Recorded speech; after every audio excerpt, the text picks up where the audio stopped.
So I have Michael Zuber from One Rental at a Time on with me today.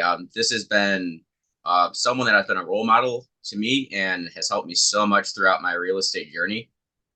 So welcome aboard, Michael. Thank you, buddy. I appreciate it. I am out early this morning walking the dog, so you will see a changing background, but I'm glad we get to do this. Thanks for the opportunity. Yeah, no problem. So today I thought that we would talk a little bit about the transfer from a W-2 job into being self-employed, as that's my next step here in about a month. So, Yeah, so what I would tell somebody making that leap is don't do what I did. If you know my story, we built a decent sized real estate portfolio. I had intentions of working till I was 50, until I had one of those days that you kind of hear about or talk about at the office, and I left quickly, and in about a 30-second window, I decided today was going to be my last day. That sounds fun. I know everybody wants to have that story about telling the boss to F off, but I can tell you, as somebody who did that, it's not all it's cracked up to be. Because what I found myself doing, maybe 10 days after my last day, was getting depressed. I didn't have a purpose. I didn't have a goal. I didn't have anything to occupy my brain power, right? I was a 45-year-old guy who was always type A, and I didn't have anything driving me. And while the first few days were fun, I quickly started to spiral. So my first piece of advice for anybody leaving the W-2 is have something you're going towards.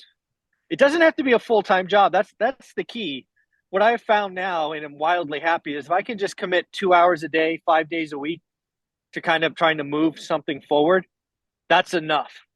You're still, you still need to feel like you're having a positive impact. So my first piece of advice is, run towards something, have a plan, have a purpose, and then, it gets a lot easier to enjoy life. gotcha. That's great. Yeah, I definitely have been planning this for about a year, so not quite exactly what you did. But Yeah, don't do what I did. I'm not a role model in this aspect. It's yeah. definitely a bad idea. Um, but yeah, it's I kind of sent some information over to you, and I'm filling in.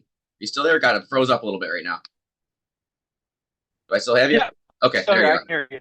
All right. Yeah. Yes, you do. Yeah. I filled in the last piece of the puzzle. I bought a duplex, and after getting rents up, it should essentially be break even with me living there. So, or maybe make a little bit. So that was the last piece of the puzzle for me. Nice. Yeah. Nice. Yeah. Yeah, you just sent a card, so I'm waiting. Yeah. I I'm mean waiting that. for it to come in the mail.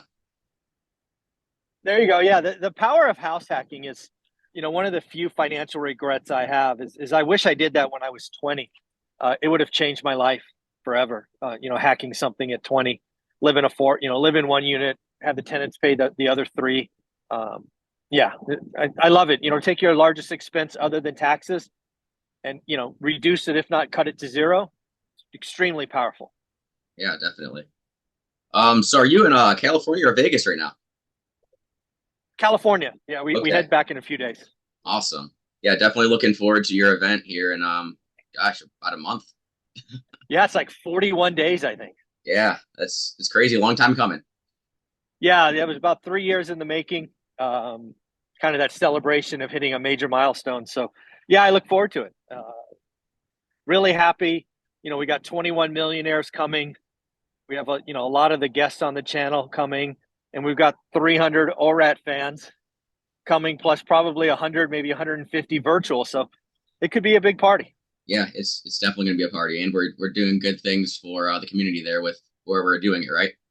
Yeah. Yep. Yeah. The Blind Center. It's they basically service the visually impaired in Clark County, which is the county that Vegas finds itself. And they rent their facility on the weekends to recoup costs because they're a nonprofit. And something I did is we rented the entire space, even though we don't need it for that weekend. So it was a way to give back. And then we're going to bring on. They have a in-house band called the Broken Spectacles.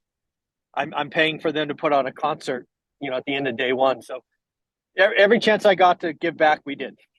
Awesome. Yeah, it's gonna be fun. I'm looking forward to meeting so many people that I see on your channel all the time. Yeah, yeah. Take a lot of pictures, selfies, tag us. It should be a party. Yep. Definitely. So I don't want to take up too much more of your time. Is there anything that you would leave as final thoughts on making that move? I would tell you it's possible. It takes a plan. You've got to execute for it. It's definitely worth it. I would tell folks it is a journey, right? Our journey was 15 years in the making. Dion's was 8.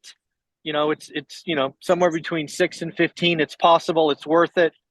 But definitely have a plan for post leaving your W-2, right? A lot of people plan for and up to leaving it, but have a plan for after. Right. Yeah. Well, I appreciate that so much, and definitely thanks for coming on. And if anybody does not follow Michael Zuber on One Rental at a Time, he has multiple books out, and he's got a pretty big YouTube channel and a lot of content coming out, and a couple smaller channels that he's kicking off right now too. So I appreciate you so much for coming on, and this is awesome. I can't express Awesome, how man. much I'm grateful for this. Awesome, man. Well, I'll see you in Vegas. All right. See ya. Take care. Bye.